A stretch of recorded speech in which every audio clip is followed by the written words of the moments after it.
قديتي يوزر ونسيتي ما درتيليهش هوم دايركتوري. في هذا الفيديو ان شاء الله نتعلموا كيفاش نديروا هوم دايركتوري من بعد ما قدينا يوزر ونسينا ما درناش بيان سور. اول حاجه غنديروا هاد لا كوموند سودو مكادير والهوم ديالي سلاش هوم سلاش ماي يوزر، يعني اليوزر نيم ديال الهوم ديال اللي غدير ليه الهوم دايركتوري. and then غيطلب منك المود باس ديال اليوزر اللي انت دابا فيه، ومن بعد ما غادي تدخلوا غادي نمشيو نديروا لا كوموند الثانيه اللي هي سودو شاون ماي يوزر دو بوين ماي يوزر اكسيتيرا. دونك هذا باش كنعطيو الملكيه ديال الفولدر اللي خلقناه لليوزر ديالي انا اللي باغي. وباش تدخل لهاد اليوزر اللي نتايا كريتيه غادي طابي لا كوموند اس او موا يوزر نيم ديالك. من بعد باش يدخلك انا اليوزر نيم ديالي سميتو ماي يوزر، على حسب كل واحد غيطلب منك الباسورد ديال ماي يوزر ولا اليوزر نيم ديالك.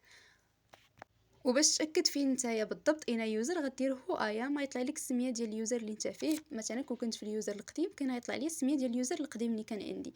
وباش تاكد برانش ورك دايركتوري